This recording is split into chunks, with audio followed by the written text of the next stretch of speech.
All right, good evening, folks. Happy Cinco de Mayo.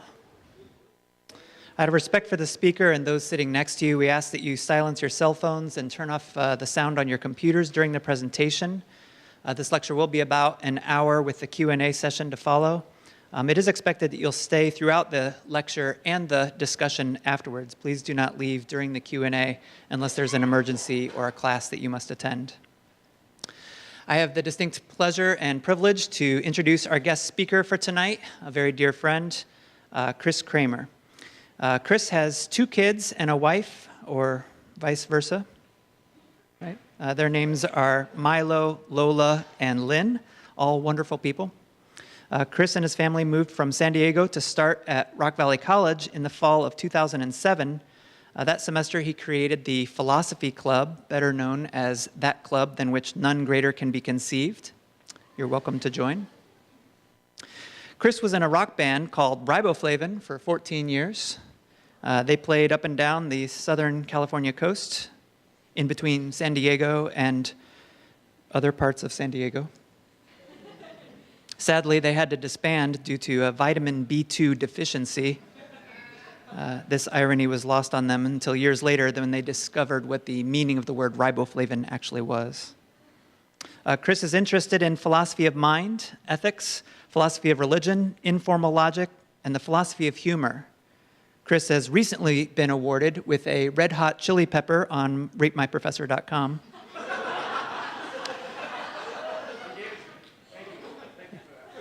It's from me. He also just finished his dissertation on subversive human, which he began working on just after his 10th birthday, about 10 years ago. Is that right? Oh, 20 years ago? All right. So please welcome to stage the Dr. Chris Kramer.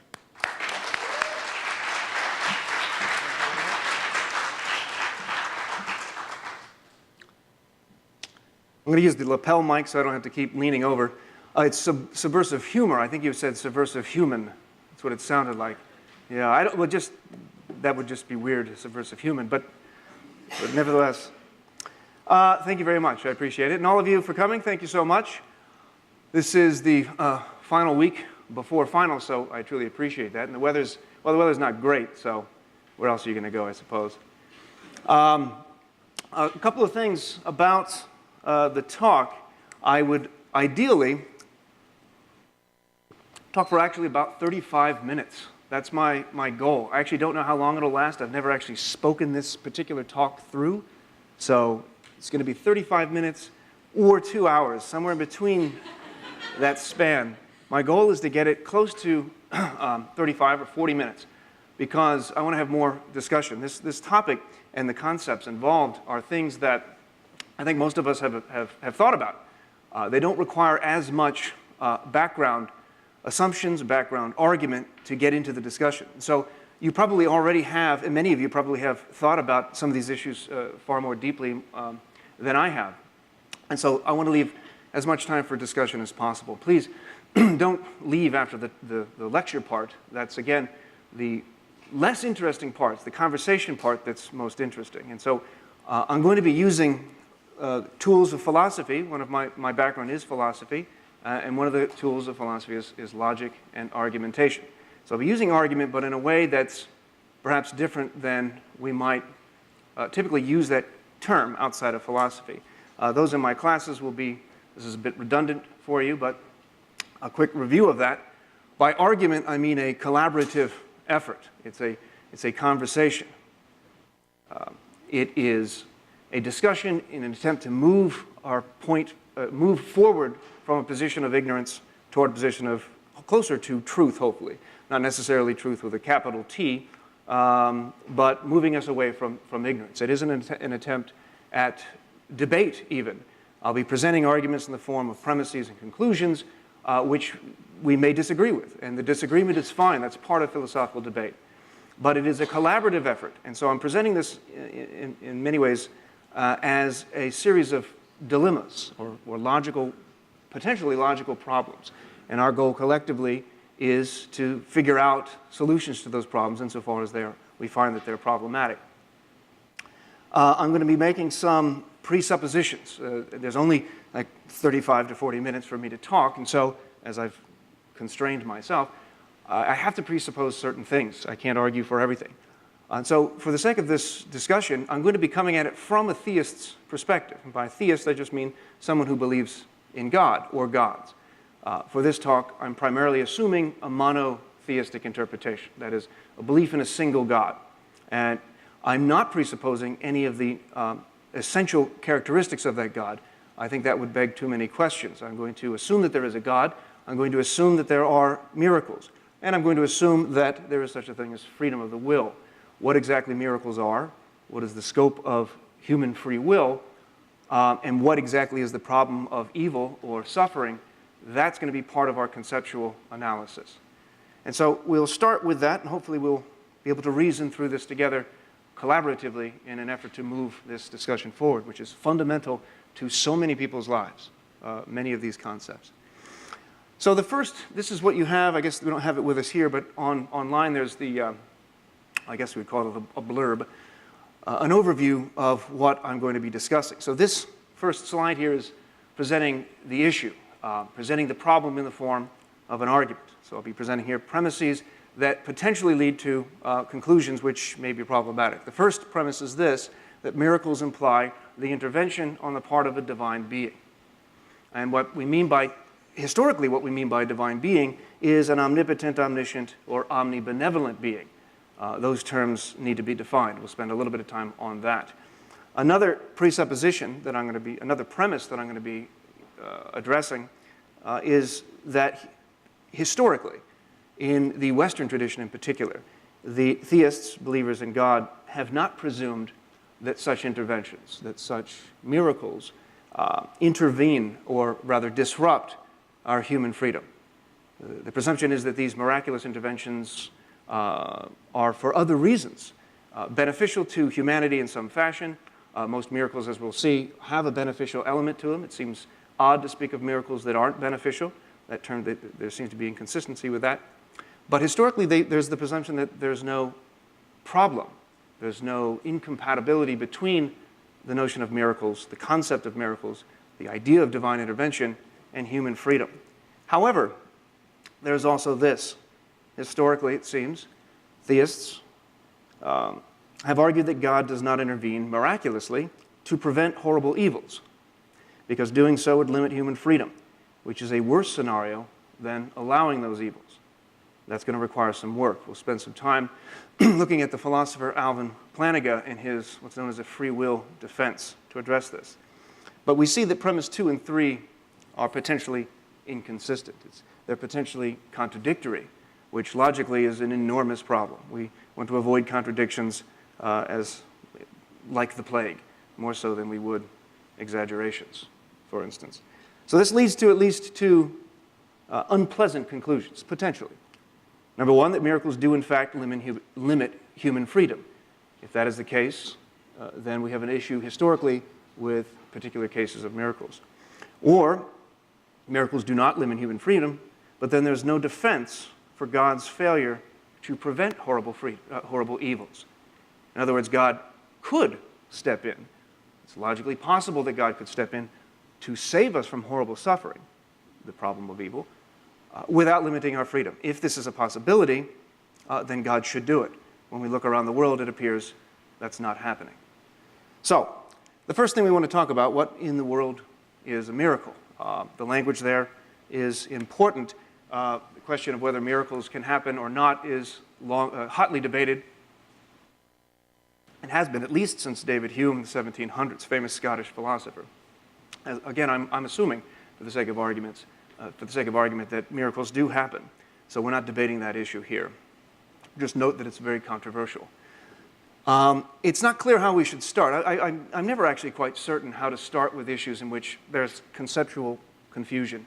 Whether we give examples of what stands as a miracle, for example, or try to attempt what philosophers call finding the necessary and sufficient conditions for something to be a miracle. Do we start with the definition of miracles and then try to find what fits under that rubric, under that umbrella definition, or do we just go with examples? I'm going to start with examples just to get us going.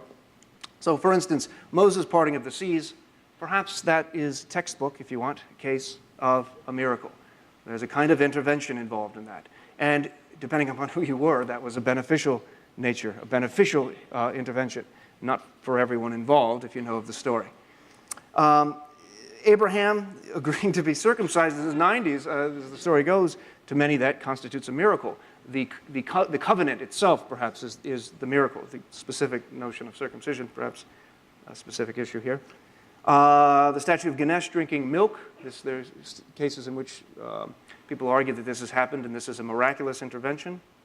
Of course, the textbook cases within Christianity, and I'll focus primarily on the history of Western Christianity for the sake of argument here, and for simplifying the case and not running over in time. Healing the sick is a common instance of miracles. Raising the dead, raising Lazarus from the dead, clearly it seems constitutes a miracle. Raising himself, if that's how we can phrase it, from the dead 3 days after his crucifixion, that seems to constitute a miracle as well. Muhammad's revelations are examples of this as well. Turning water into wine, walking on water, producing a coin from a fish's mouth. These are all historically presumed to be one of the many miracles that have been chronicled in scriptures, for example. Some argue that childbirth is miraculous. Just even one, giving birth to a single child, is a miracle. If you've actually experienced childbirth, they sometimes refer to it as the miracle of childbirth. Many of you will know that in the moment that it's happening, the term miracle is not the very first thing that pops into your head. They're extremely, extremely excruciating. They're difficult for the mother as well, as you might imagine. Sorry. Then there's other things. A plane lands on the Hudson. Do you remember that? Sullenberger landed a plane on the Hudson River. I believe it was Geraldo Rivera who noted that there was only a 10 to 15% chance that anyone would have survived that crash landing. I don't know how he got those numbers, but for the sake of argument, let's assume that they're true. 10 to 15% chance that anyone, and they all survived, and yet he called it a miracle. I wonder if that's a misuse of that term, right? What your intuitions are, how could that be a miracle if there's still only 10 to 15% chance involved, if there's any chance involved? Landing on the moon, and the existence of something rather than nothing. Perhaps that itself is a miracle. The universe itself is a miracle. And in fact, St. Augustine famously makes a case that miracles, I'll say a little bit about this later, they're only miracles to us in our finite, sort of fragmentary minds. To God, there's no such thing as a miracle. God does not perform miracles. God just acts. And that's not in and of itself a miracle. But we'll have to say a bit more about that. So one of the reasons I want to mention this is because the term miracle, just as free will and evil too, become sort of get thrown around in the news a lot. In fact, if you look at the news, not only will you find instances of horrible disasters, but in response to that, we find that virtually every day, I suspect if you go online, you find a newspaper somewhere in the United States, you're going to find that a miracle has happened. It seems that they happen all the time. Does that take away from our conception of what a miracle is? Miracles typically have the sense of being something extraordinary. And if something is extraordinary, we contrast that with something that is ordinary. But if miracles happen all the time, it seems that we've lost that distinction. We have no way to distinguish between what is ordinary and extraordinary, especially when we get the story wrong, which is pretty awful, as you might imagine. So we bandy this term about without quite knowing what the scope of this concept is. And I think perhaps I understand why newspapers and journals and so forth use it, because it helps with readership. There's something sensational about the miraculous. But of course, if everything, including the mundane, is miraculous, then there's no way of making these distinctions. One textbook case, again, if I can, well, I've used textbook case, that phrase so many times already. A scriptural case of miracle is Saul in the road to Damascus. If anything qualifies as a miracle, perhaps this does. Now, if this is the case, and this is God intervening, and we have Saul, as you know, or maybe you don't know the story of Saul, he persecuted Christians. He had a direct intervention. There's no confusion on Saul's part, who later became Paul or St. Paul. He's not confused as to what's happening. It isn't an experience such that he says, wow, I wonder what that was. he's confused in the moment. He asks, who is this talking? And Jesus responds. According to Scripture, he says, it's Jesus. Why are you persecuting me? That's pretty straightforward. Not all Christians agree whether this constitutes a miracle. And there's reason for debate about this. And this is the first potential dilemma that we come up with. Because this counts as a miracle on many accounts, for many Christians. But if it's the case that it's a miracle, and Saul does convert, does he do so willfully? Has he converted freely? Or does this particular kind of intervention disrupt Saul's freedom? And if we're looking at this as a case of God intervening directly, it's hard to imagine that there's room for freedom. If God is speaking directly to you, God is an infinite being, you're a finite being, it seems impossible for you to be mistaken about this. You know God exists. You don't choose to believe. Saul doesn't have the choice, in other words. Just by way of contrast, I don't believe there's a lectern here. I know that there is. Can I choose to believe that the lectern is not here? I guess. There was a long pause implying that that's nonsense. I can't. It's right here. I'm feeling it. Putting aside skeptical arguments, extraordinarily global skepticism, for instance, I don't have the freedom to choose to believe in this case. I just know it. I can't choose that. There's the first dilemma. If miracles do happen, and in particular cases like this where there's direct intervention, there's no mistaking. There's no room for faith. It isn't faith anymore. It isn't a choice.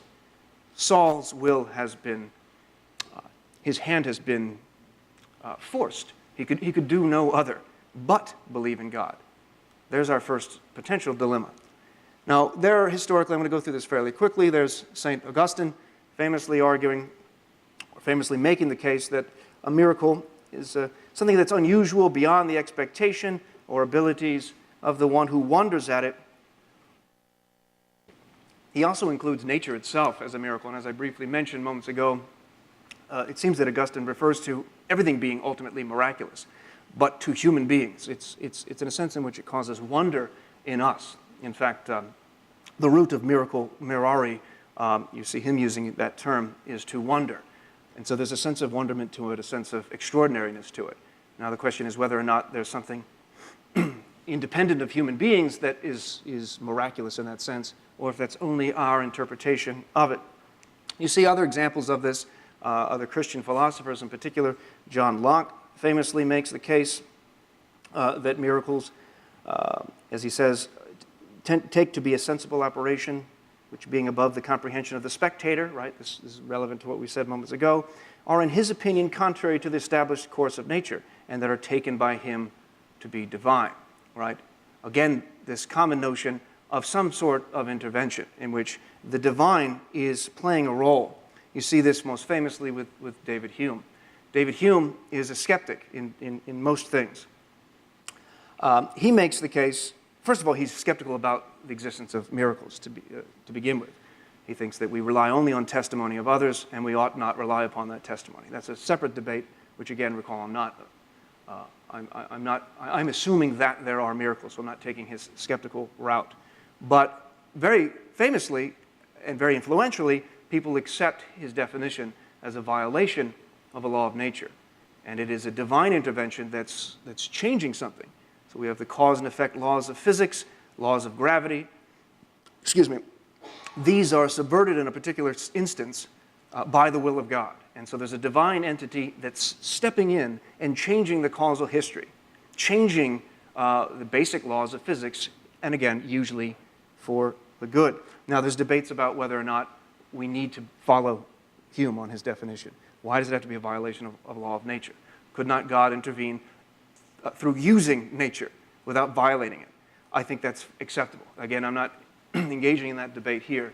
Either way we define it, my point still implies intervention of some point, of some sort, whether it's violating a law of nature or just intervening in some way that utilizes the laws of nature itself. And we find contemporary philosophers as well. Richard Swinburne is, I don't know why I put still alive like that. I guess because he's the first philosopher we've discussed that's alive. He also makes the case that it is a violation of law of nature. So we see that this is a very common historical assumption. And I think most people today, in fact, use that. That's a background presumption when the term miracle is used. And so the second premise implies also that these miracles do not disrupt human freedom, because if they did, there would be enormous difficulties theologically and, of course, logically. And most of the philosophers I'm addressing here, whether it's St. Augustine, I'll talk a little bit about St. Thomas Aquinas, John Locke, Alvin Plantinga in particular, are philosophers. St. Augustine, anyone with a name with a saint before their name, is primarily a theologian, but wants to meld, in particular, Christian theology with rationalist philosophy, Greek philosophers. And so the history of Western philosophy, in many ways, can be summed up as an effort to intertwine Greek philosophy with Christian theology. And that's what many of these philosophers are doing. And so they're trying to buttress their faith with argument, with reason. Once the medieval philosophers, the Christian philosophers, got word of Aristotle's logic, they could not ignore it. And so much of what we're seeing here relies upon looking at Christian ideas through the lens of Aristotelian logic. Aristotle is a very famous philosopher, a student of Plato, teacher of Alexander the Great, or Alexander the Accursed, as the Persians referred to him, noting that there's a difference of opinion on that. So, what is the common notion of miracle? What is the point of it? What is the purpose of it?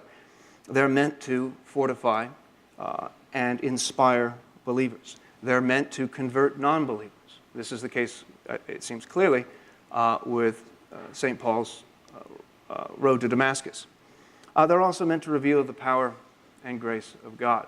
This, again, is a traditional, historical, common approach. Not everyone agrees with this, but this, again, is historically very common. And so that's what I'm relying upon, the common notion of these concepts. And we see this scripturally as well. I'm not going to read through the whole thing there. But the last one here I will, from John. It says, unless you see signs and wonders, you will not believe. This opens up a can of worms, potentially.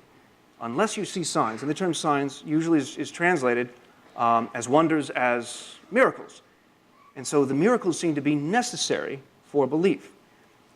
If they're necessary for belief, how is it that they do not get rid of, how do they not supplant our free will?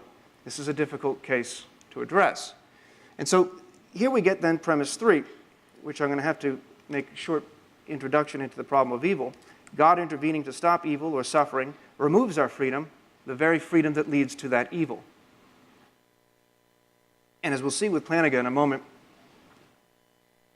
the concept, the capacity for freedom overrides, it seems, on this argument, almost all of the other benefits, right? All of the other good-making qualities. Freedom is essential.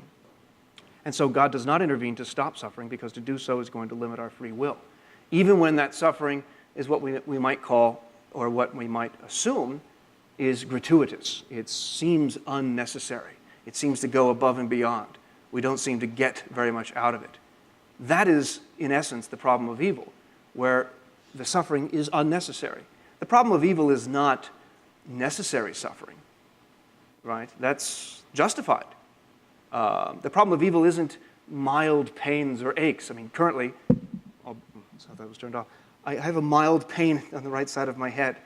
I really do. And I think probably because I haven't had enough water today. It's been a long day.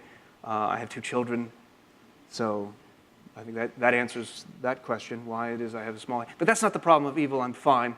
I'm going to get over that, I'm sure. I'll be occasionally grabbing tea. As far as you know, this is tea. To address that. But that's not the problem of evil. So the problem of evil is... well, this guy, obviously. This is the problem of evil. Questions on that? The problem of evil. Thank you. That's my cat, Chloe. I appreciate that.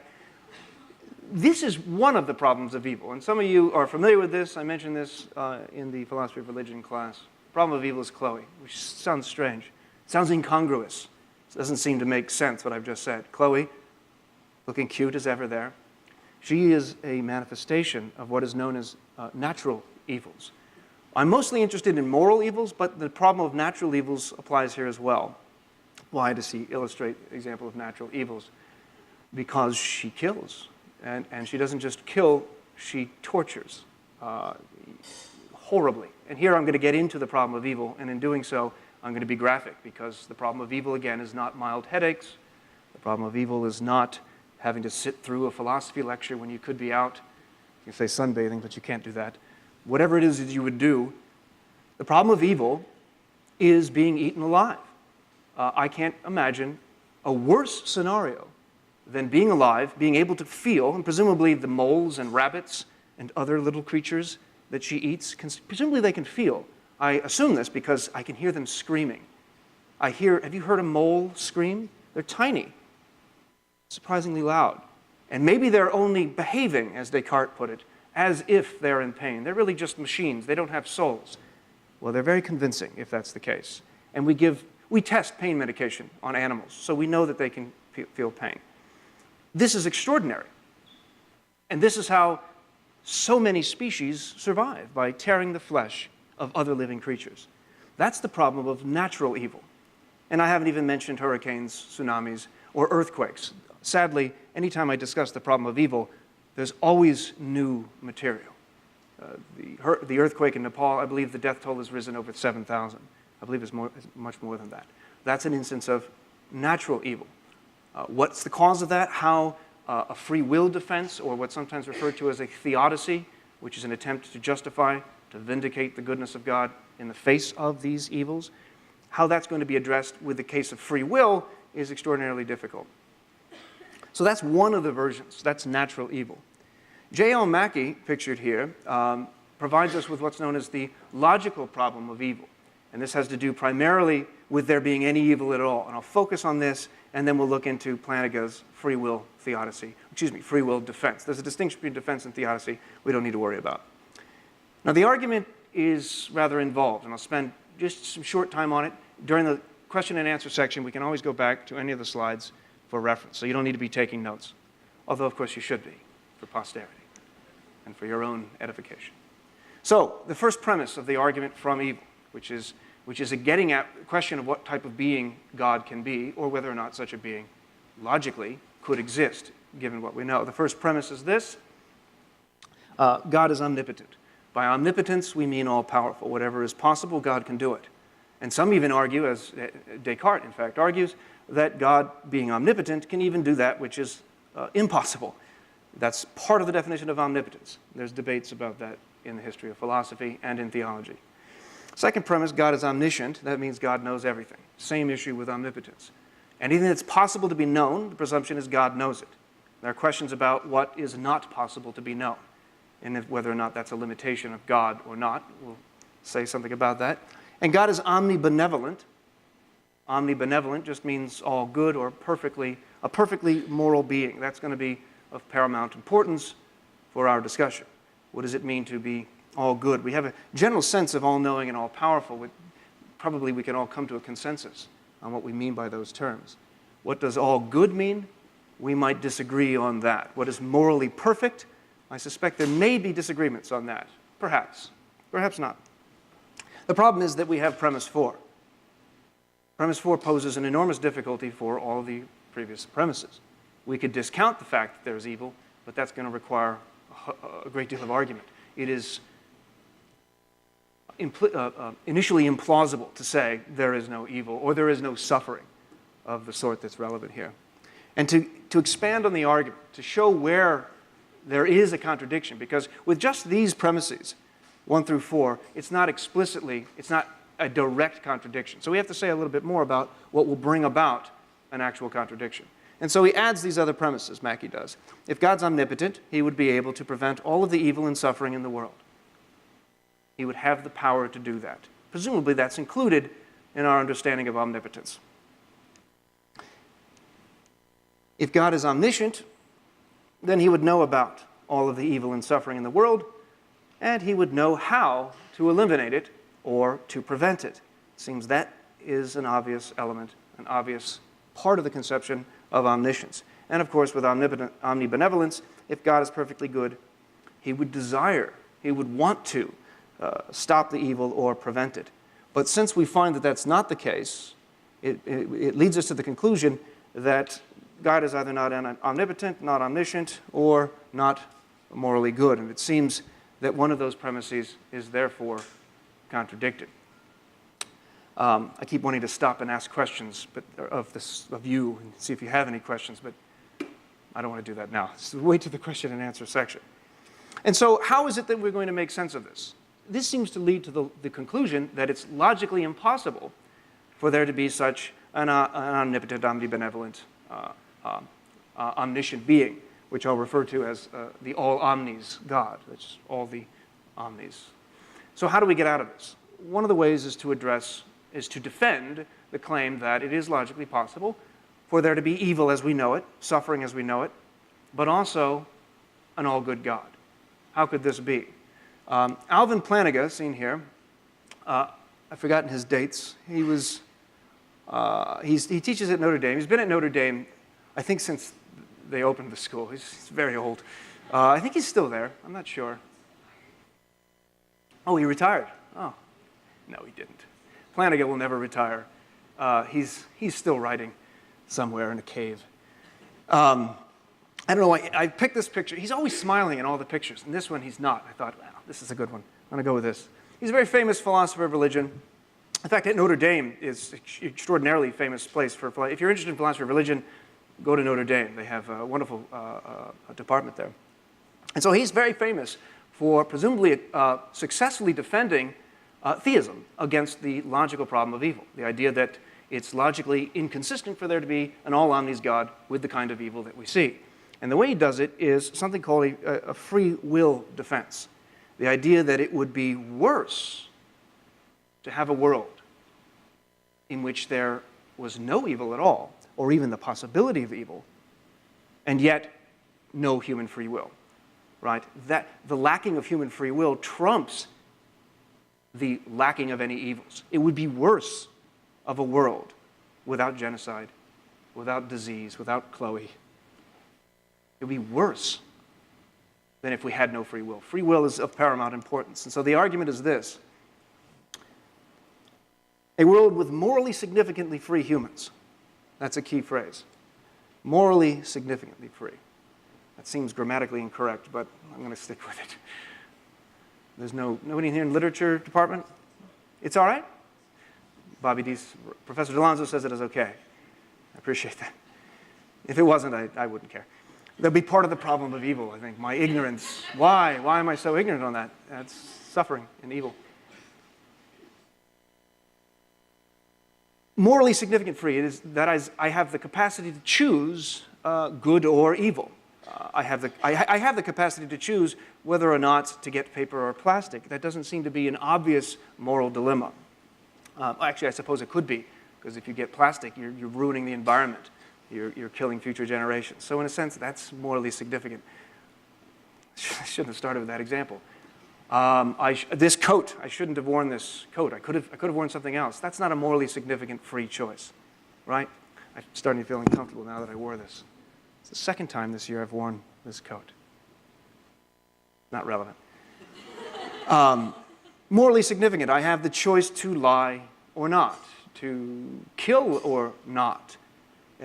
That kind of choice is required for us to be autonomous, free human beings. In fact, we're hardly even human beings if we lack this kind of freedom. And so one of the reasons he says that God cannot miraculously intervene to avoid the problems of evil, the problems of suffering, is because this would require constant intervention on his part. And on this, his colleague at Notre Dame, Peter van Imwagen, agrees. God would have to be, if you know what a helicopter parent is, I know some of you do. I'm not saying anyone here, but some of you have helicopter parents. I know this because they've emailed me and called me asking about, not yours, but again, I'm speaking of generally your, why it is that you got this or that grade. And this is college, I don't have to answer that. I don't say it that way. But the helicopter parent is somebody who hovers over their children and makes sure that nothing goes wrong for them, that they never suffer at all. this is ultimately to their detriment. It stunts their growth in many ways. They're incapable of cultivating, or what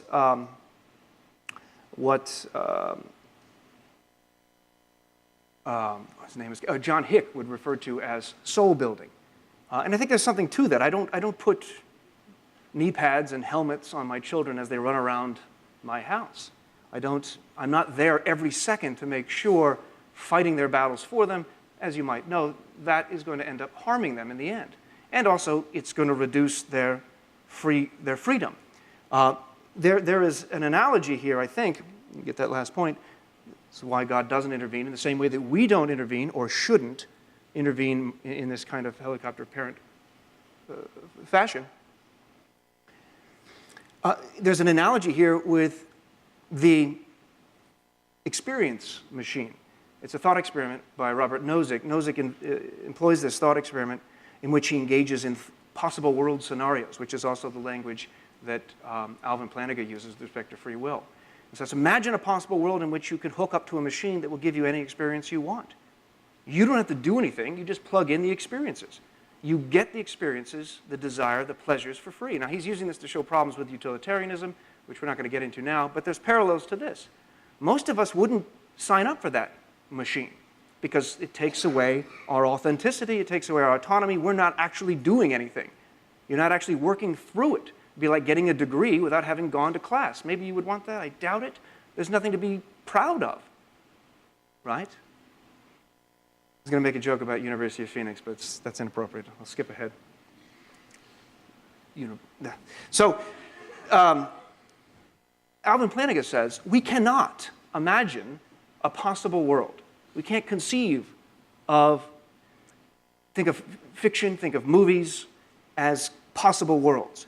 We can't conceive of one in which there is the kind of freedom, the kind of autonomy, the kind of humanness that we currently possess, which is a good, but there's no possibility for evil. In other words, for Plantinga, it's logically impossible. It's as logically impossible for God to make 2 + 2 = 5, for God to make a rock so big that he cannot lift it, for God to make a contradiction the case. Those are contradictions. Those are logical impossibilities. God can't even do those. That's not a limitation on God. That's not to say he's not omnipotent. Omnipotence means, for Plantinga, the capacity to do anything that's possible logically. It is not logically possible to create a world in which there's no possibility of evil, and yet we're free beings. Because freedom is better, the good-making qualities of freedom outweighs the negatives of the bad choices that we make where the evil results. So this is basically Plantinga's sort of possible worlds hypothesis. And again, by possible worlds, it's just what you would imagine when you come up with movies. You think about them, about the future. Could this or that scenario happen? I'll say more about that in a bit. But this raises some problems.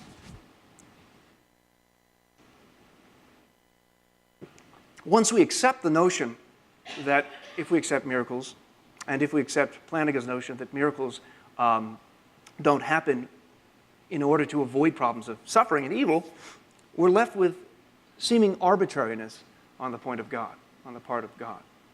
If we accept that miracles do happen, if we accept that the miracle with respect to intervention of Saul, or turning water into wine, or causing a fig tree to wither, or walking on water, or walking on wine, I guess, that would be also a possibility.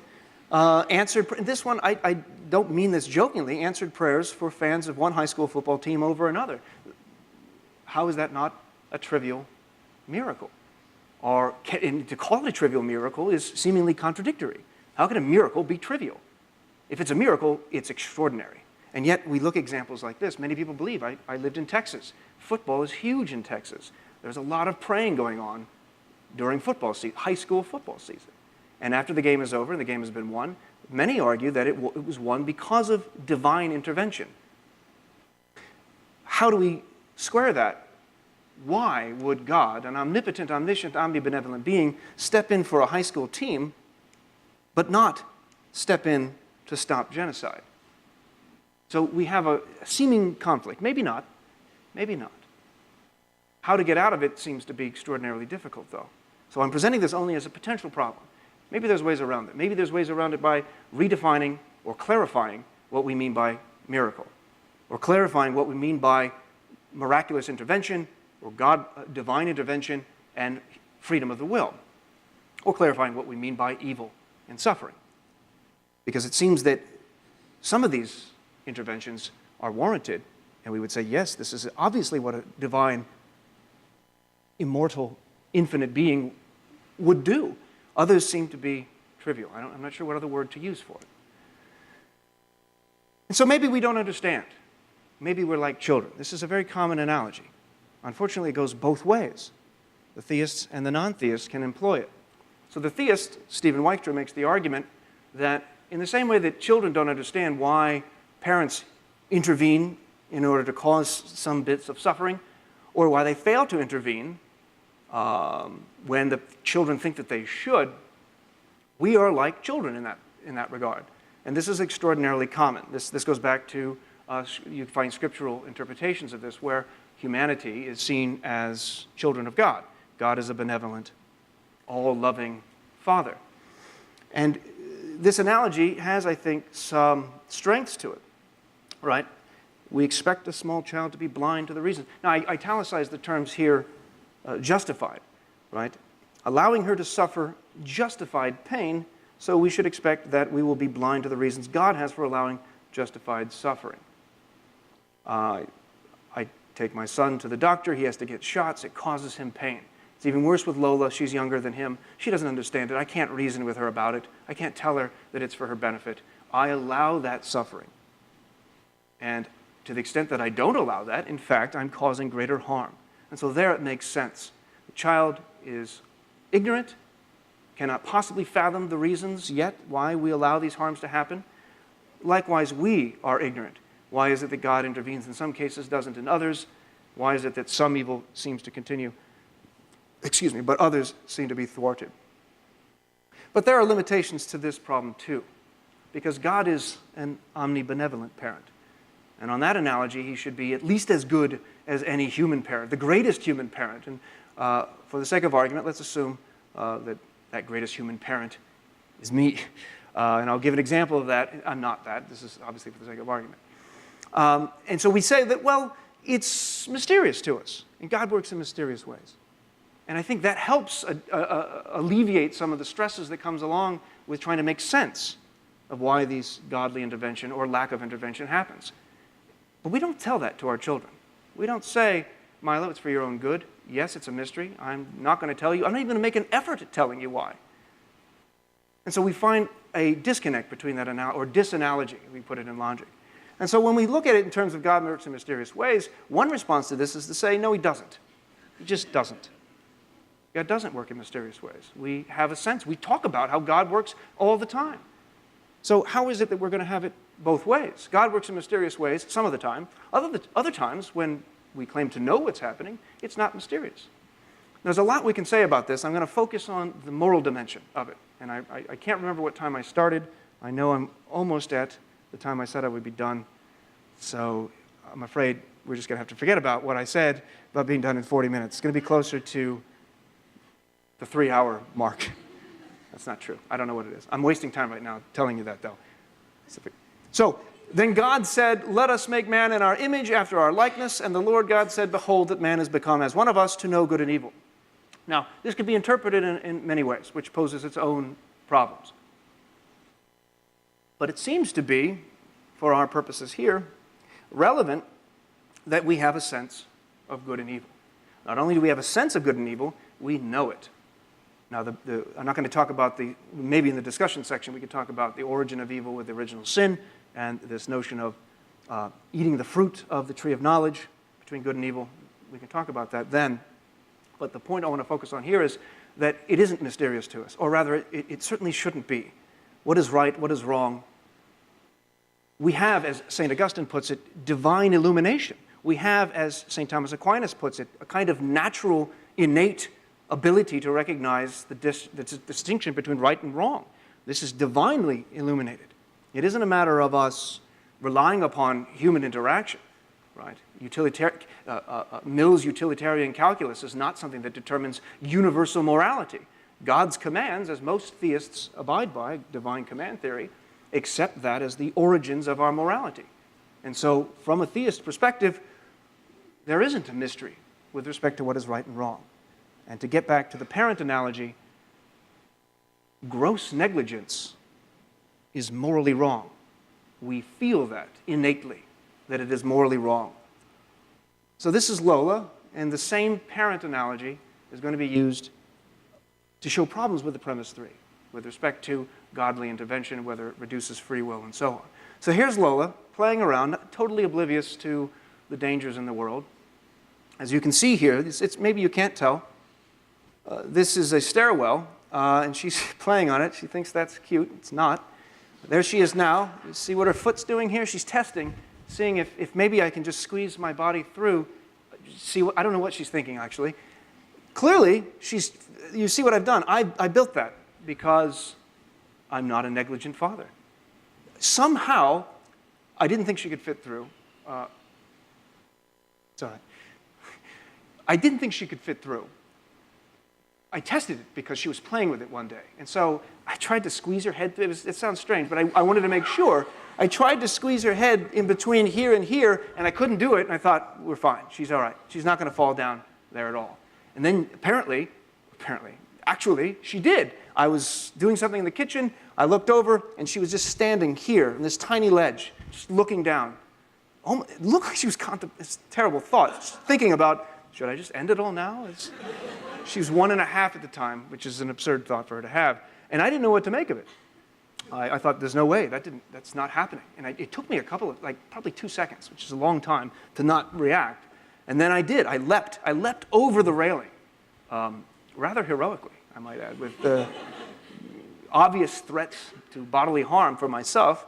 And I saved her. I held her up. And this, I'll just say it pissed her off. She was angry. I was thwarting her free will. Clearly, she willed to be there. And I stepped in and said, no, you're not going to fall to your demise. If I allowed it, imagine, I said, wow, look where Lola is. She needs to learn. Let's see what happens. I'm not going to infringe in her autonomy. I'm not going to take away her freedom. I'm going to let her learn through trial and error, as I did as a child. Or something like that. That's not true, actually. My parents stepped in as well. And so we start to see where that parent analogy starts to dissolve, or rather, the disanalogies kind of work against the original claim. And I'm going to end with 2 more points here. One has to do with borrowing from the works of Tamar Gendler. I've mentioned her in the Philosophy Club. By the way, I guess we don't meet anymore. We had our last meeting with Professor Daniel Fundura to talk about the paradox of feeling emotions in fictions. Why is it that we feel emotions, real emotions, about non-real experiences? We know they're not real, and yet we feel these emotions. Tamar Gendler talks about this with respect to fictional cases. And this requires a bit of presumption on my part, but I take it that fictional cases are analogous to possible worlds. And future, the actual future itself that hasn't happened yet, is itself a possible world. And we imagine about the future. We think about it. We come up with scenarios, possibilities. The future is open to us, we say. And in fiction, we have all sorts of logically possible scenarios. And so we get into a question of whether or not we should imagine certain things. We have no trouble imagining this. This example comes from, the name escapes me now, Walton and Tanner, Morals in Fiction and Fictional Morality. This example that Tamar Gendler calls, her paper related to this is called Imaginative Resistance. We seem to resist certain imagining. We tend to resist going along with the author. We say, no, I don't agree with that on certain things. We don't have any trouble with imagining the first one. We don't have any trouble imagining the second one, even though it's physically impossible. Teletransportation is not possible. But we have no trouble imagining it. And there's no moral dilemma of imagining a possible world in which it's true that teleportation is possible. And so there's no issue there. But she argues, Gendler does, that we shouldn't imagine things like this. In killing her baby, Giselda did the right thing. After all, it was a girl. We don't invoke that. We don't say, Yeah, I can go along with that. That's logically possible. Yes, it's logically possible. Yes, we can imagine that. In fact, there are actual cases of people killing their children because they're not male. But we can't imagine, Tamar Gendler argues, we resist, and rightfully so, imagining that that immoral act is in fact moral, even in the fictional world, even in the possible world, and to tie it in with our connection here, even in the possible world that we call heaven and or hell. The future itself. And this is what, a great title of a paper, his name is Keith Bueller. The paper is, "I Wouldn't Imagine That If I Were You. Moral Imaginative Resistance in a Virtue Ethical Frame." A fascinating paper, and I think his claims there can be used here. He says, "It seems to me that with some mental effort, I could force myself to imagine a fictional world not radically different from our own, wherein, for instance, female infanticide was somehow right. But to echo Hume, David Hume, it would be improper to do so. We just don't get confused when I read of a highly unfamiliar or morally deviant value judgments. We understand well enough, and we abhor them. We don't want to, nor should we, the argument goes, imagine that God allows evil for some greater good." And to borrow, and to one more slide after this, to borrow from Fyodor Dostoevsky in his Brothers Karamazov, this seems to be an example of imaginative resistance, where Dostoevsky has Ivan, an older brother who collects newspaper clippings of horrible things that humans do to other humans, in particular torture and death of children. Children under the age of 8, because for Eastern Orthodox, Russian Orthodox, which was the case for Fyodor Dostoevsky, who was a Russian Orthodox, the age of reason is around 8. The age of innocence is everything before that. And so there's no justification. There's no good that can come from the suffering of children. And so he asks, Ivan does, his younger brother, Aloysia, who importantly is going into the monastery. He's going to become a priest. He's going to become a monk. And Ivan asks, "Imagine that you are creating a fabric of human destiny with the object of making men happy in the end, giving them peace and rest at last, but that it was essential and inevitable to torture to death only one tiny creature, that baby beating its breast with its fist, for instance. And to found that edifice on its unavenged tears, would you consent to be the architect on those conditions? Tell me, and tell me the truth. No, I would not consent." In other words, Aloysia, who's going into the priesthood, says, "I cannot imagine that. My imagination doesn't even allow me to accept that as true," which tells us, in a sense, this is part of Gendler's argument, that moral claims seem to be universal in a way that factual claims are not. I can imagine, and have no trouble doing so, that teleportation is possible, that animals can talk, and so on. But I resist imagining that parental neglect of an extraordinary degree is morally acceptable, regardless of the consequences. I refuse to accept that, nor should I even imagine it, the argument goes. We might say, well, what about heaven? And here we'll end. Isn't heaven a justification? Isn't heaven the end, where the earth and all the suffering is merely a means to get there? I don't know how else to explain that in other terms than utilitarian calculus. The means justify the ends. This is not the case for most theists. Most theists are not moralists with respect to what utilitarian calculus tells us. Do whatever brings about the greatest good in the consequences. Doesn't tell us that an actual act itself is in itself immoral, intrinsically immoral. Most theists take a divine command theory. And now we get to the point where God himself, it seems, tells us what is right and wrong. And yet, God allows for the horrible suffering. We resist that. And it raises a number of other questions, which I don't know that we want to have time. I don't know that we have time to get into. Plus, the headache is coming back. So I'm going to let that relax a bit. I'll leave that slide up to ponder, and I will end now. It's rather anticlimactic. You don't have to clap. You can if you want. I don't know.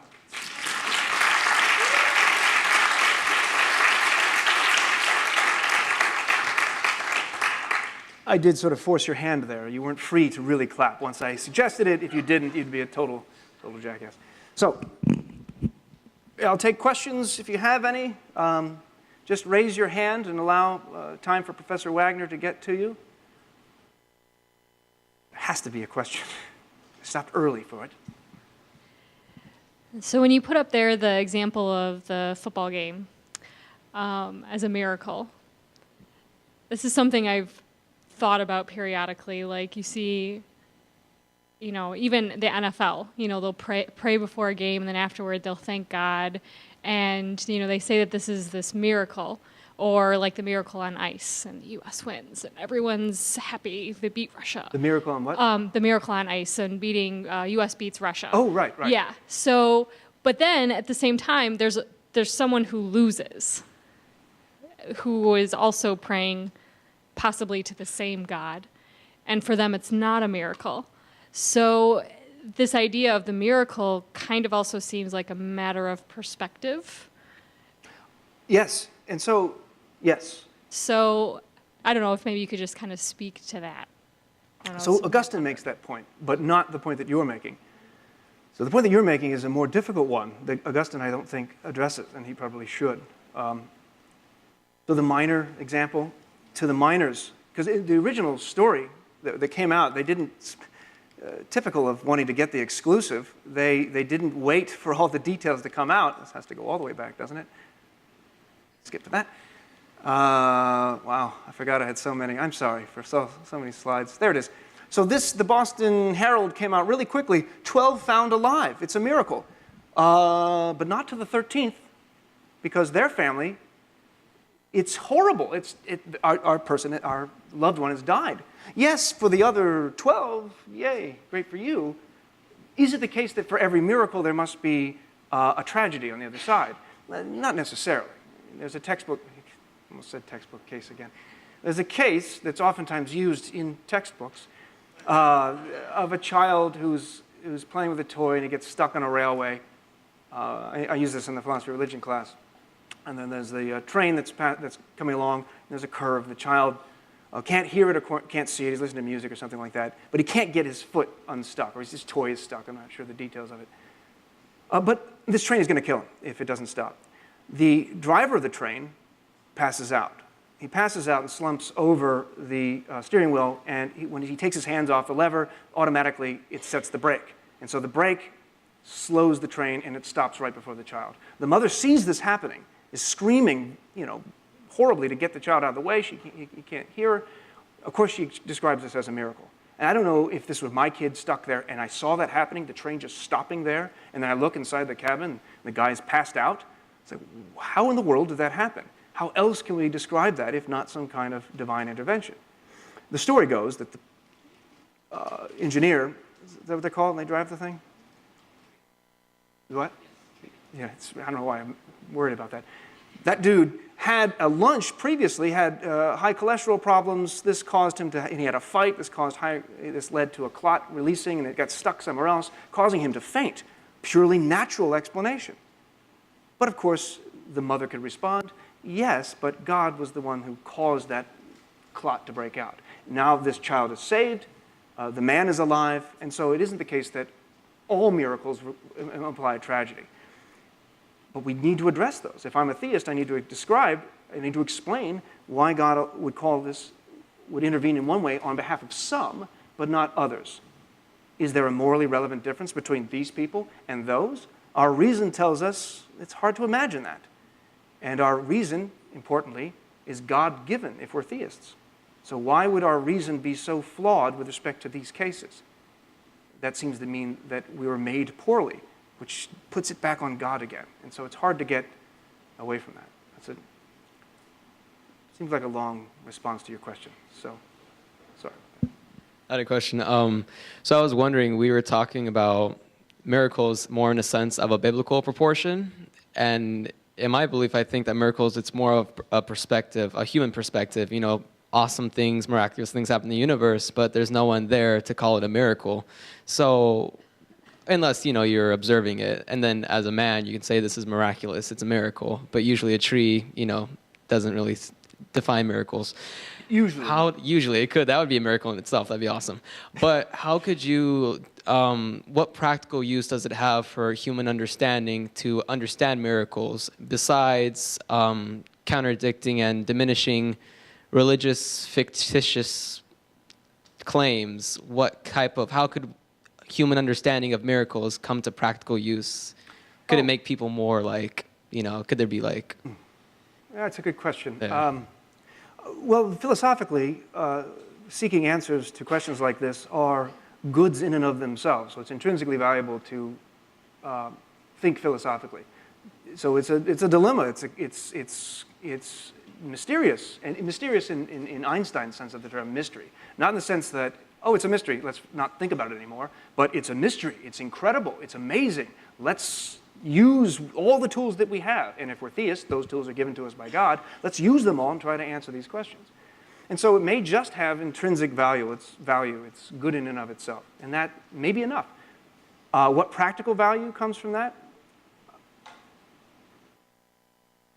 Well, if I'm a theist and I argue that miracles support my particular, like John Locke, my particular Christian view, there he is, as he does when he writes on miracles, he writes on the relationship between Christian faith and what he called the enthusiasts. These are people who presume to know God directly because of miraculous intervention, but they weren't biblical in the sense that Locke liked. And so understanding what exactly we mean by miracle, what the conceptual analysis of these terms is, and whether or not we can present logical arguments to show these are legitimate miracles. These aren't. So Locke is trying to show that. These are legitimate miracles, his particular version of Christianity, whereas these are not. So that would be the practical element. In fact, clearing things out is how he phrases it in his principles of the limits of human understanding. He starts his basic book with, I need to figure out what are the limits of human understanding. Let's clear the brush to figure out what we can possibly know and what can't be known, so we avoid these interminable disputes. So yes, he would agree that the goal is conceptual analysis, which is what philosophy does. Plantinga makes the argument that we can't imagine the world being without evil, or we can't imagine a world without evil. I'm getting that correct, right? Plantinga says that it's not even God creating a world in which there's not the possibility of evil and human freedom is logically impossible. Mm-hmm. So creating a world in which there are free creatures but no possibility of evil is like creating a rock so big that God can't lift it. So that's logically impossible, according to Plantinga. And I think you touched on it at the end, that somehow this makes heaven irrational. You didn't touch on this. You touched on the idea of heaven where there's no free will. Meaninglessness, I think, was one of the words. Sorry. Thought I'd use that twice. It's the very last slide, isn't it? Sorry. Oh, my. Lola. Come on. This? Yes. So does somehow the idea of heaven refute the idea that we can't imagine a world without the possibility of evil? Because we do imagine heaven. Well, we don't. I don't. But you can. Within the text. No, you do. You do. Well, yes. Ronnie's a nihilist, everyone. Just, sorry, can I say that? Yeah, you can say that. I just did. I think you did. It's on yes. tape. It's on tape. It's possible for me to have said that, and I've made it actual. You are imagining it. You're just not agreeing with it, that is. So it's still logically a possible world. And what you're saying is, isn't heaven a place in which there's presumably freedom? We're human beings with meaning and purpose and so on, but no possibility of evil. Isn't that the traditional conception of heaven? Is that? Mm-hmm. Yeah. Yeah. What do you say to that? If the whole point of Earth is to lead, maybe the way to respond is to say, as John Hick does, he's a famous philosopher theologian, Earth is a kind of proving grounds for character building, soul building.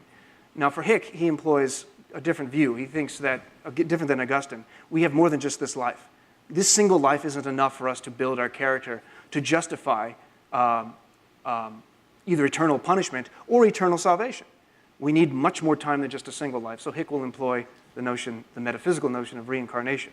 And it may take multiple lives for us to become the kind of souls that freely chooses to love God. Children can't freely choose to love God. So in Augustine's sense, a child dies and then goes to heaven right away. There's no room for building. There's no room for growth. You have a follow-up? Well, I think that, again, just creates another problem is why create the proving ground if you're already omnipowerful? If it's already logically possible for there to be a place in which humans are intertwined and with God, knowing God and loving God, and we can conceive of that because we can conceive of heaven, then why not just heaven? What's the response to that? I mean, it's logically possible. And there it seems we're employing the language of Plantinga and using it and showing that, yeah, this is a scenario that I can imagine. You can imagine it too, right? That's basically what that is bringing up. Yeah. Going back to the train, I don't know if that was a thought experiment or if it was an actual... It was a thought experiment. Okay. But things like that do happen, I guess. I'm pretty sure that was a thought experiment. Wade, maybe Wade, the name of the philosopher that comes up.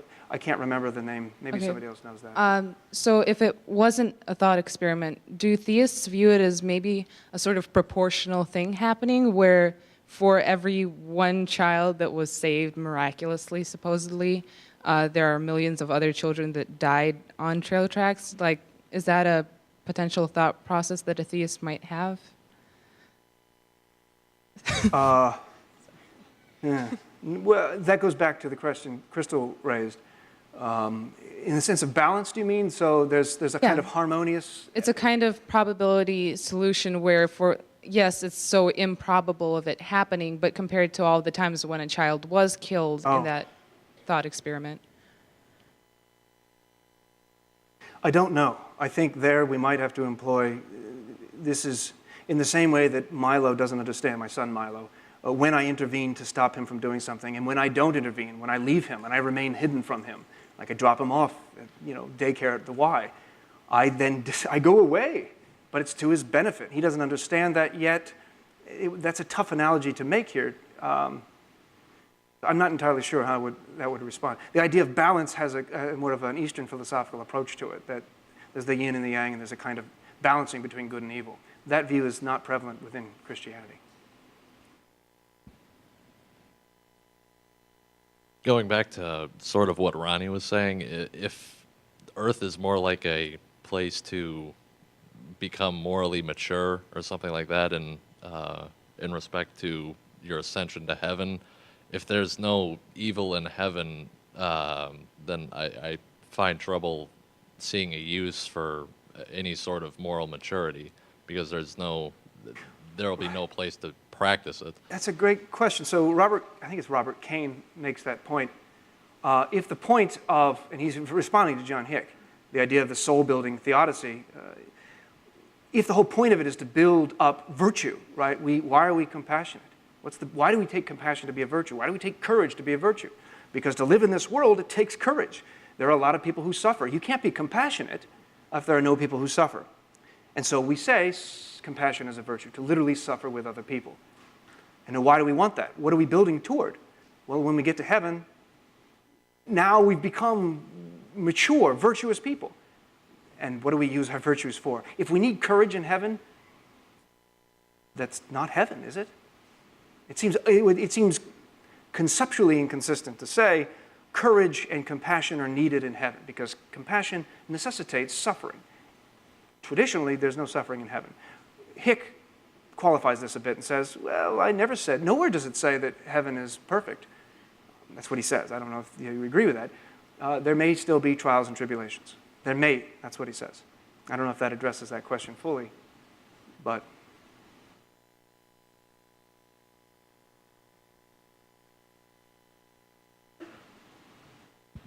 Hello? Cool.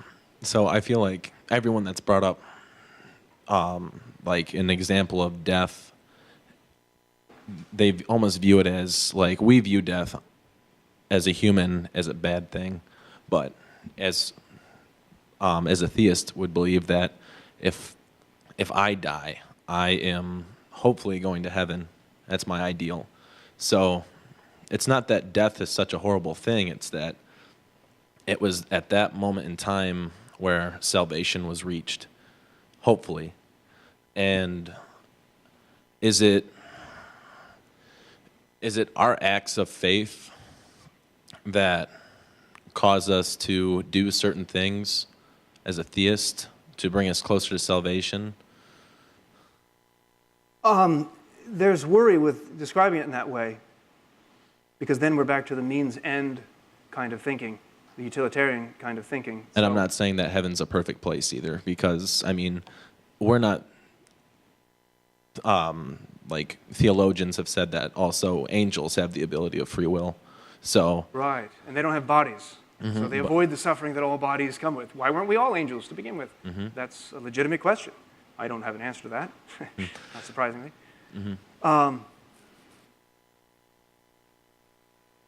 Let's see if I remember what you said moments ago. So the concern is that we do things so that we achieve salvation. That seems to be, why is it that I saved this person? So that I can go to heaven. That seems to be, I wonder if God is looking down on us and saying, you did good, and you only did good so that you would get the reward. Or you only did good so that you would avoid punishments.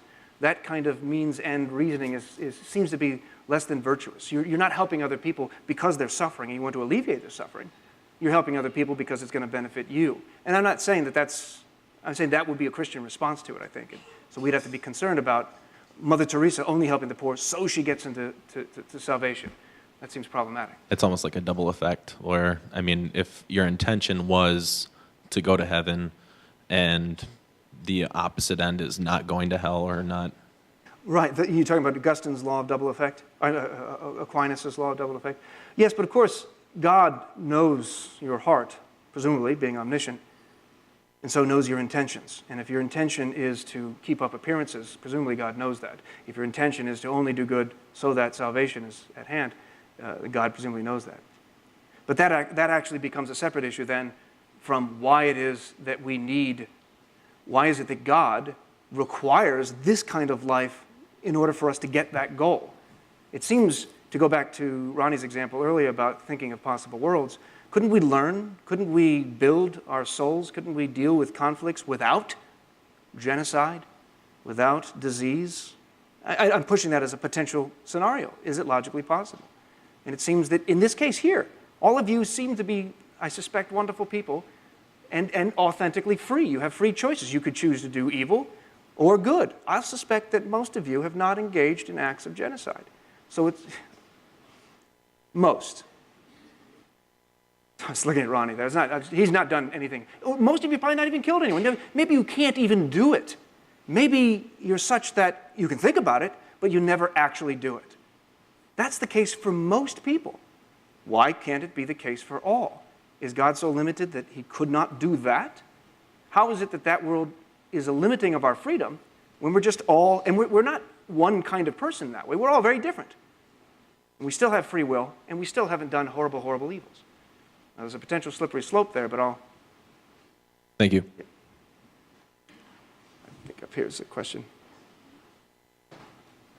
Yeah, if you have class, or if you have to leave, or if you're feeling ill, please feel free to rudely stand up and leave. No, I'm kidding. It's not, you can, I understand if you have to go. What?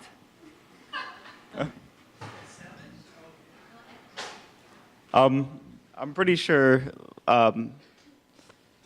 being all-powerful implies as powerful as conceivable, correct? Being all-powerful means that God can do anything that's logically possible.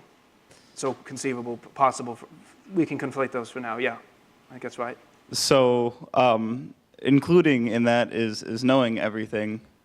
Omniscience, yeah, there's a separate omni, but oftentimes you can put the two together. So if you know everything, you can know the future. That's not agreed upon by everyone. So go on with your question, I'm sorry. Oh, no, you were saying? So in order for us to be free, the assumption is that the future is open.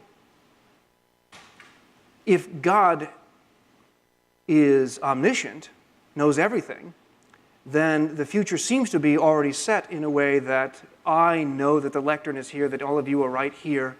I know it in this instant. And the assumption is that God knows the future in the same way that we know the present, so to speak. right?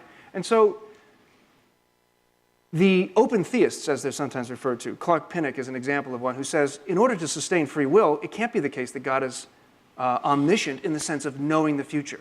For Pinnock, knowledge of the future is logically impossible. Not even God can know the future. And so omniscience doesn't include that, in the same way that omnipotence doesn't include the possibility of doing that which is logically impossible. Of course, there's disagreements.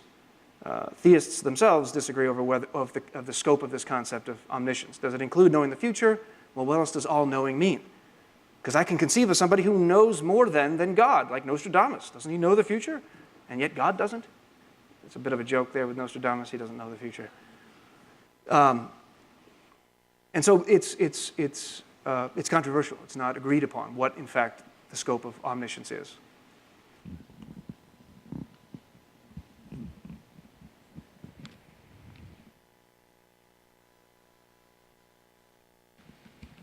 All right, I have another quick question. So I was wondering from different religions how their views might be a little skewed or a little bit skeptic. Like you could say that a Muslim extremist would do a crazy, irrational thing. Like in their views, they're murdering the enemies of God. So in their views, it should be something that should be celebrated and that they're be going to their views of heaven. So are there any religions that might, because usually a standard traditional Christian view on heaven is that you don't do immoral things and you follow the commandments of the Bible. But even in the days of the Old Testament, there was genocide and there was, doing things in the name of God, and that was to be celebrated, saying you're doing good, you're going to go to heaven. But nowadays, are there any religions that you know of? I'm not very educated in religions. Is there any religions you know of that may have a skewed viewpoint of maybe not doing exactly, not doing a very morally correct thing, but then it being viewed as a miraculous thing or something celebrated? We have world religions classes we teach here. Many of the professors here teach it. So I can't think of any religion in which it is one of their central tenets that it is a good that infidels are killed for the benefit of the God. Now, you mentioned you used the term extremist, and I think that's accurate. There's a question up front here, too. So I don't know of any in which that's a focal point, or a pillar, if you want to use the term. In Islam, there are the 5 pillars. One of them is not killing infidels for the sake of God. That is not one of the pillars. I think with extremists of any religion, they're usually misinterpreting what the scriptures are ultimately saying, and they're usually doing so for their own particular political or social or economic purposes. And that's an extraordinarily complex issue. Well, they do go back to original stories, but they're interpreting them, which is the problem with any scripturally based religion that relies upon interpretation of the script. Unless you have a presumed hierarchy in which with the debate between the Shia and the Sunni, the Shia presume that only certain imams have that kind of access and understanding. But even then, this hierarchy becomes unsettled, and you have Sunnis who disagree with that and say, you're misinterpreting the same text. And this leads to enormous conflict that seems to be interminable. How do you avoid misinterpretation of any faith with respect to scriptural meanings? I think, if I may tout philosophy, you need to use logic and reason. And I think you're using logic and reason regardless, right? As a theist, you're trying to show this is what the scripture says. Here's how we interpret it. And now we're employing our human reason, which if we're theists is God-given, and we're trying to use it consistently, avoiding, as Aristotle would put it, the law of non-contradiction. We don't want to contradict ourselves. To the extent that that's important. So there's a hand here, then here, and then here, I think, and then over there.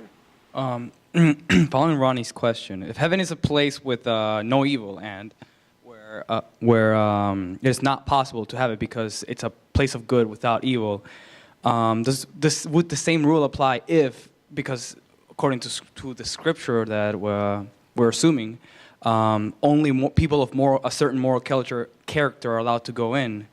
Does the same rule apply? And following that, would evil and good cease to be relevant because there's nothing to compare it to unless you're comparing it to earth or hell?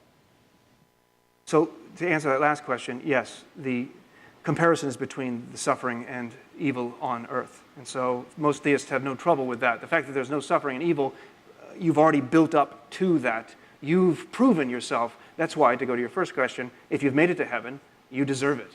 You've done what is necessary. No. But does the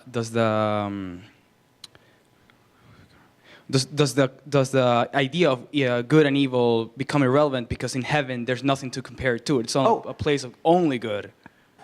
So you have nothing to compare it against. Yes, it becomes, except for your memory of the past existence, which we'd say, thank goodness we no longer live through that, or something like that.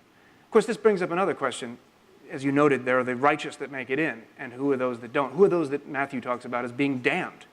What does it mean to be damned? Usually that implies you go eternity in hell. And John Hick has a problem with this. If God creates us and we do poorly, whatever that means, it could mean on some interpretations that we don't believe in the right way.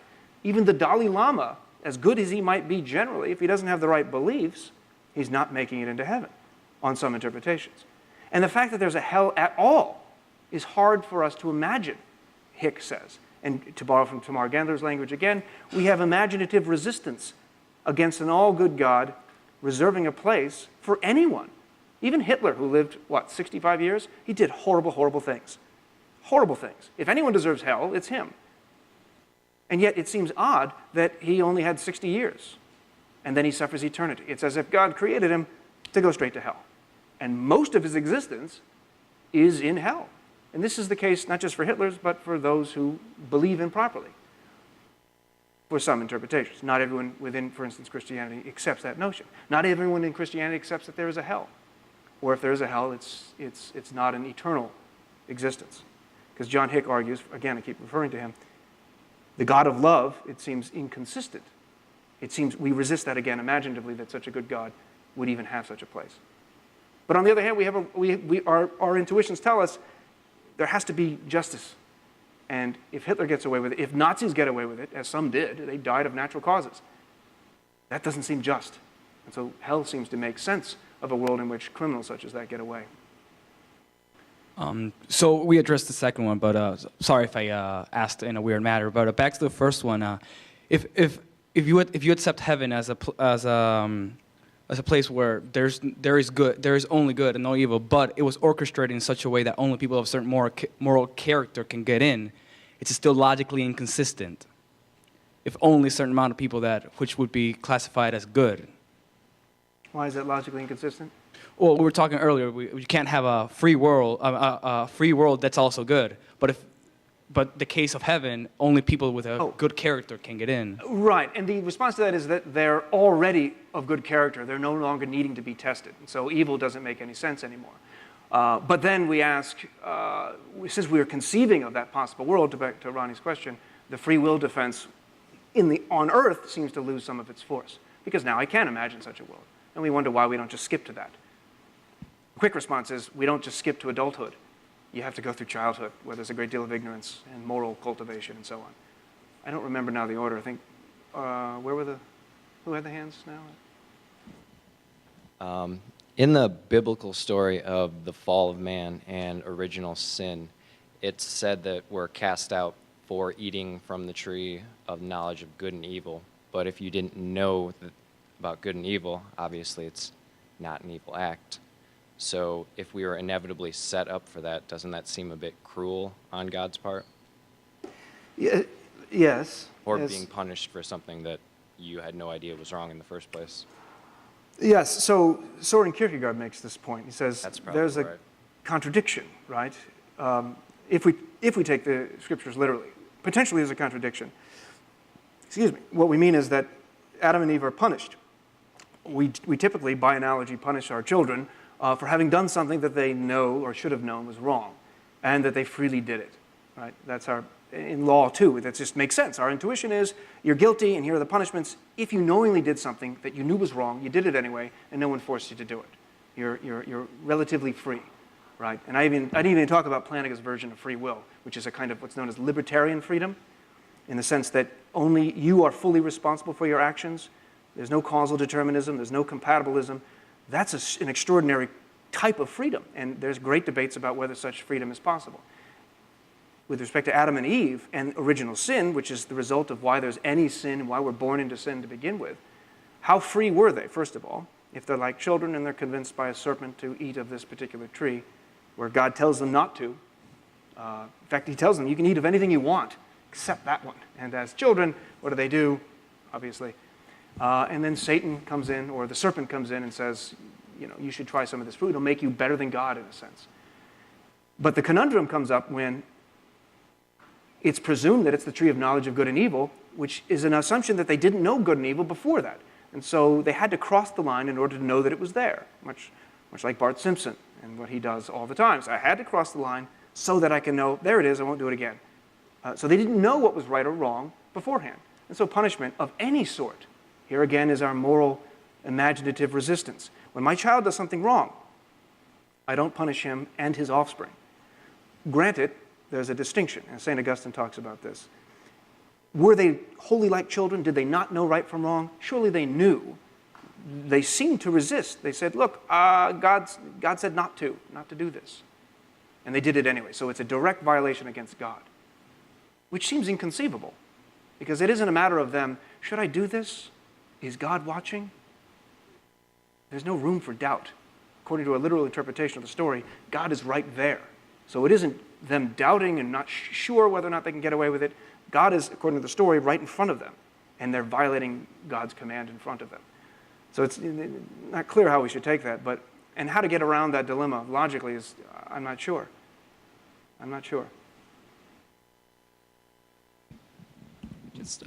Just real quick, Chris, I just want to clarify, you're using an operational kind of definition of a miracle as something that's logically possible that you can imagine. Is that something you said? And when I say that, like, for example, I can imagine the Red Sea parting, but it's not logical. So is it the fact that I can, because it's going against a law of nature, right? For a wall of, I saw it in Cecil B. DeMille, the Ten Commandments, right? So it must be true. No. So, it's this big, huge wall of water, which is logically impossible, but I can imagine it. Okay. So which one is it? It's physically impossible. It's causally impossible, but it's logically possible. So philosophers come up with, they stipulate what we mean by the two senses of possible, or at least two. One possible is that it's impossible for me to run 85 miles per hour. I've used this example in class. I'm sorry, I'm going to give it again. I can't do it physically, but I can make a movie about me running 85 miles per hour. It's logically possible. I can conceive of a world in which I'm running, you're in your car, down Mulford, you look at your speedometer, it's 85 miles per hour, and I'm just running alongside. You can conceive of that. That makes it logically possible. You can't conceive of a fully round square, for example. Or 2 + 2 = 5. Historically, that's been assumed to count as a logically impossible. Okay. But miracles, subverting the laws of nature, not logically impossible. Objects going up, violating gravity, I can conceive of that. Okay. Yeah. Great. Thanks.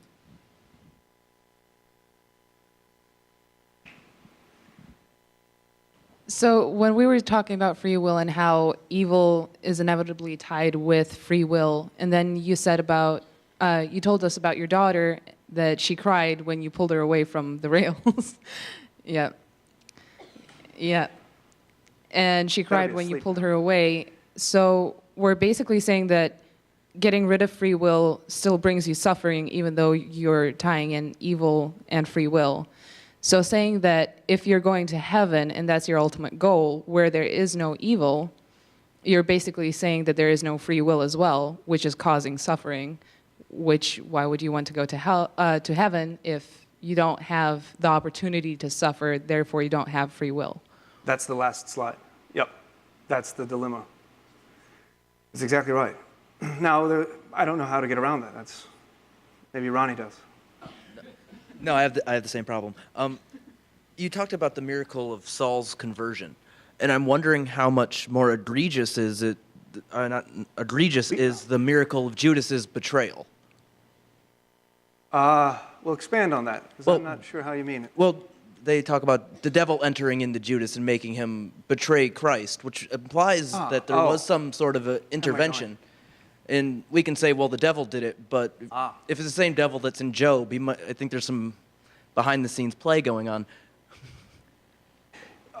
Historically, I think most conceptions of miracle imply a positive.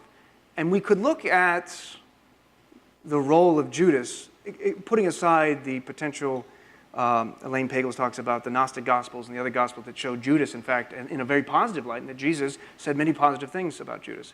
And in fact, Judas played a necessary role. Maybe is that what you mean? Yes, That without that's what I'm getting Judas, at. there's no condemnation of Christ, of Jesus, there's no crucifixion, therefore there's no resurrection, therefore there's no Christianity. Yeah. It's as Plantinga puts it, following Augustine, a felix culpa, a happy sin. In fact, the fall of humanity is a happy sin. Because if there's no fall, there's no need for redemption. If there's no need for redemption, there's no need for Christianity. But that's a... I think I can work Thought another here. example that I think it comes out better, because I think we actually discussed this in the philosophy of religion class as a miracle, as a violation of free will, talking about Moses and Pharaoh. God hardens the heart of Pharaoh. Pharaoh's heart doesn't just harden. God hardens Pharaoh's heart. Yes. So there's an intervention that's on behalf of some people. Now, Karen Armstrong has a book called The History of God, and in that she talks about the development of humans' understanding of God from polytheism, henotheism, pantheism, panentheism, so on, up to monotheism. So her argument is that those historical texts, those texts going back to the Hebrew Bible, in fact, are part of the development of human understanding of what God is. Now, this raises enormous questions then. Is Karen Armstrong interpreting those as mere stories that didn't actually happen? Or are those actual stories that are simply explained by people in that moment as miraculous intervention by God? But really, that's not what happened. Because if that's what happened, then God is intervening and usurping, taking away freedom, changing the game, intervening in the football game, just on the team of the particular tribe that God was a tribal God early on, according to Karen Armstrong. But now we don't look at miracles that way. But on what grounds can we make that distinction? Other than just that history has changed things? Is it just us that's changing? Or is God himself a different God?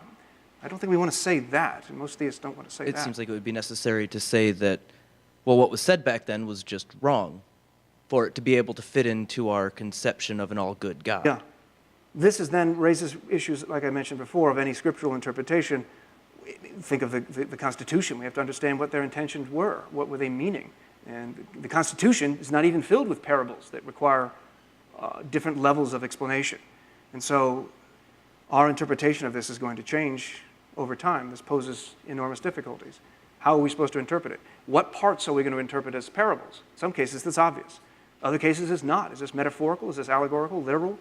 And there again, we employ reason to do so. Sometimes even divine revelation is insufficient, as Locke himself will point out. Because what do we use to determine whether that divine revelation was authentic or genuine?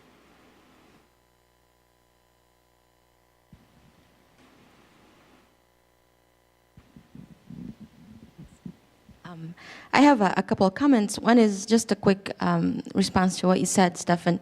As far as I disagree when you talked about the idea that only people of a certain moral standing can enter heaven. And I disagree with that because of an idea that comes from the moment of Christ's crucifixion, which he seems to disagree with what you brought up as well, because he tells us this famous part of that interaction with the thief on the cross that by merely accepting that Christ was the Savior, that he would be with Christ in paradise that same day, implies that that thief was on the cross not as an innocent man. Apparently, he was there as somebody who had been condemned for his sins or unlawful, living.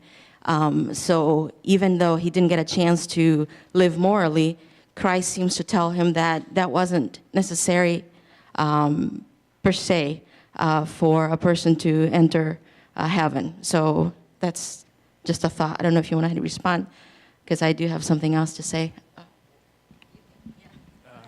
Well, no, but if hypothetically, if the thief were to be allowed to live after his acceptance of Christ, then his, in order for his beliefs to be consistent with that of his new conversion, he would have to live a more or at least try to have a more higher morale in his life. So, I mean, he had the chance to convert, but so after conversion, you would have to change your moral character, is what I'm trying to portray there. I can agree on that with you.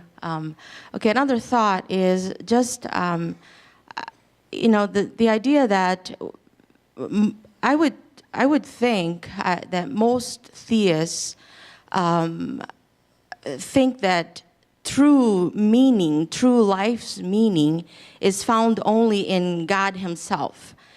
And if I can think of a place where God is fully present, and I could, or any one of us could interact with Him without any temptation to, deviate or disconnect from that interaction, or as we would call heaven, then that would be a place where, life would be the most meaningful.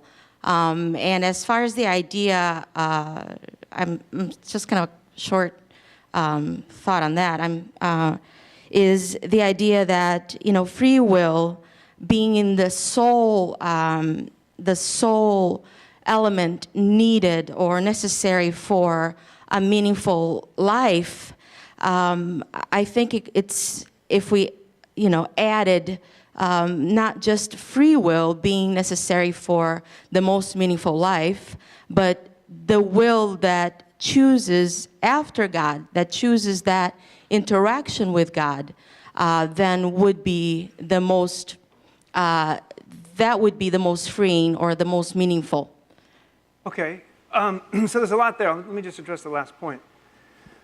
I'll let you and Stefan deal with the other issue. I like that. It felt like that's what you want, a dissertation, a defense where the committee members are actually talking amongst themselves and you just sit back. Continue. This is not that, thankfully, because I was suffering.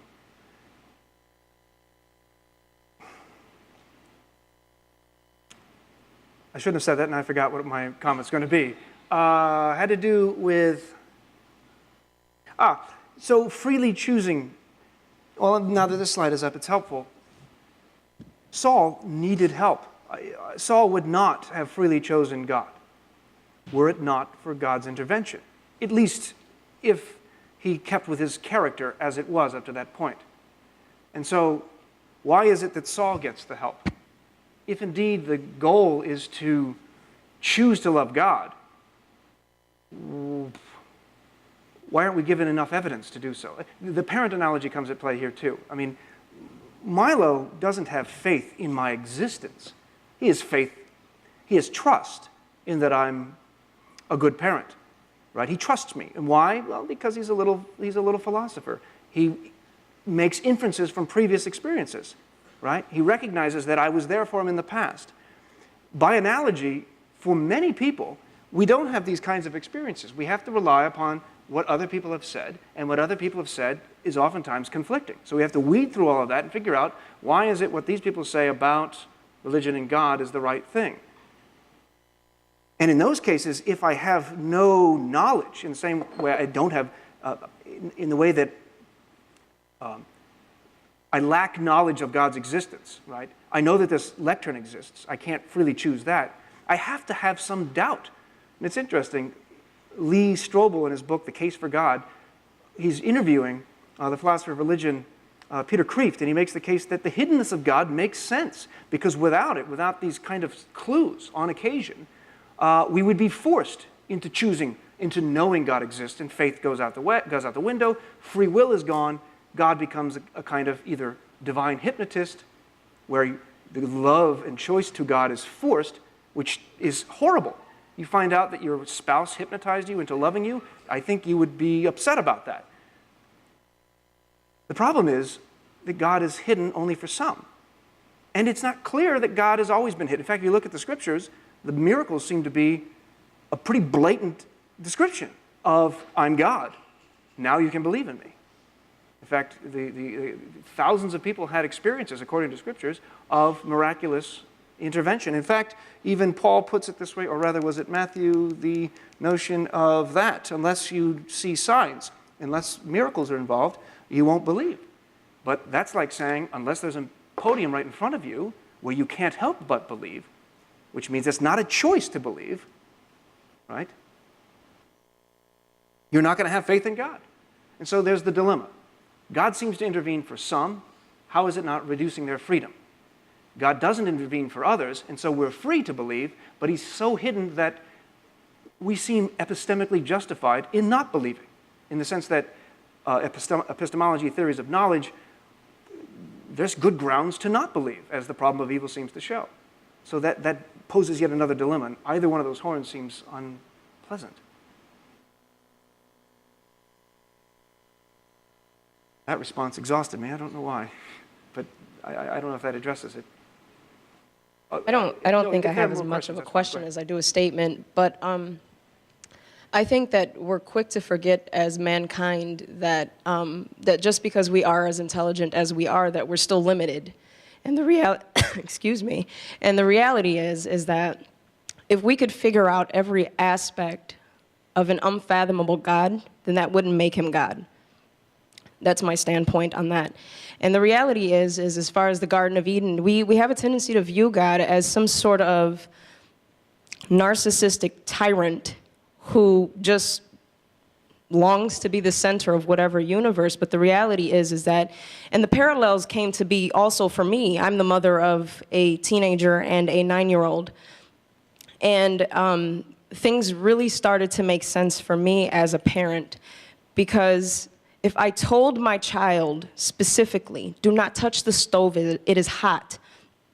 Part of what makes up, I think, our prejudices and our rebellion as a nation is our unwillingness to, in a sense, submit to authority. Because we do have to trace the hand of authority, in a sense, and trust their heart in the midst and know that you are looking out for my greater good. My kids don't always like me if I have to tell them, shut off the TV and put the phone on the desk and do your homework. But the reality is that your education is going to further you.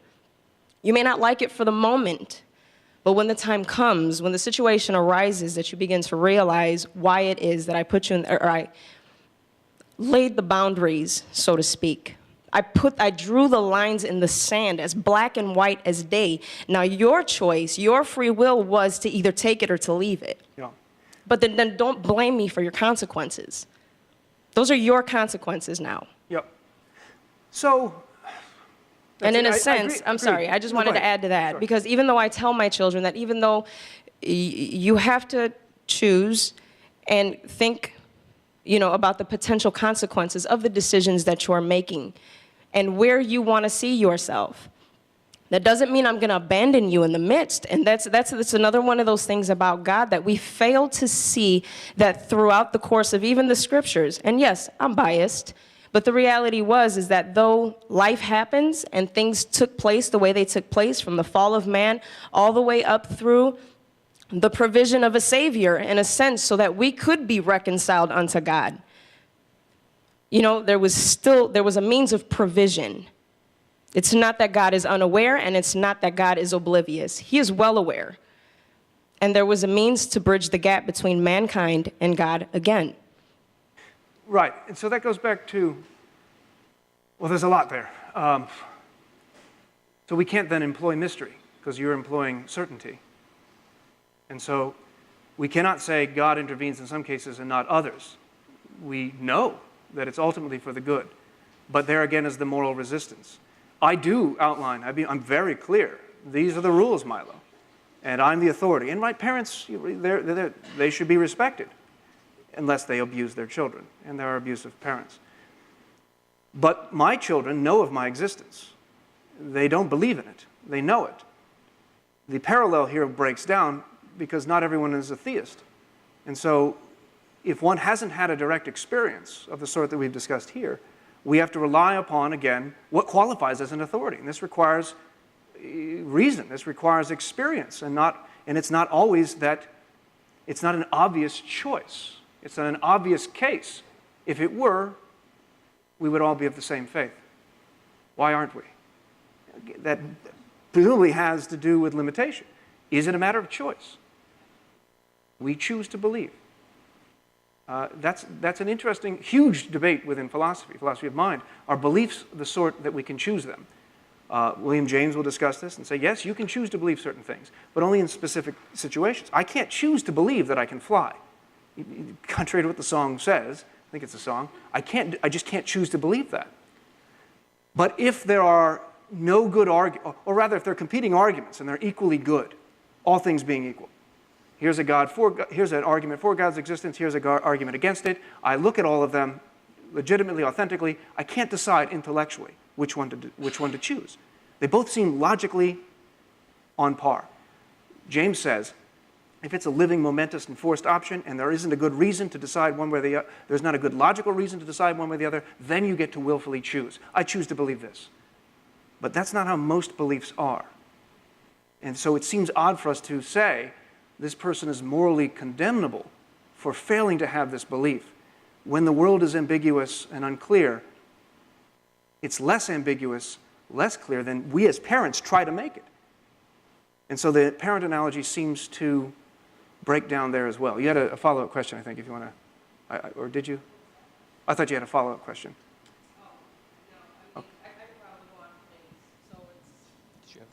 Well, I did finish my tea, which means soon the headache will return, but if it comes back to it, we can ask more questions. Yeah. I just had a quick question regarding your daughter Lola and her curiosity leading to. Sorry. Yes? With Lola, she was curious about the stairs and that led to temptation. What would a theist say about consequences and evil through curiosity leading to temptation, leading to actions? It depends on the theist. Francis Collins is a theist. He's head of the Genome Project. He's extraordinarily curious about genetics. He doesn't think that that is inconsistent with his theology. And so for people like Francis Collins, and there's a number of other people, curiosity is elemental to living, to learning. Imagine a life without curiosity. That would be boring, terrible. We wouldn't learn anything. So curiosity is kind of the other side of boredom. And so I want her to be curious, just not that damn curious all the time. Milo wasn't quite that way. And so I think that it depends on the theist. That's really the short answer I should have just stopped with. All right, let's give the doctor a hand. Thank you. Thank you very much.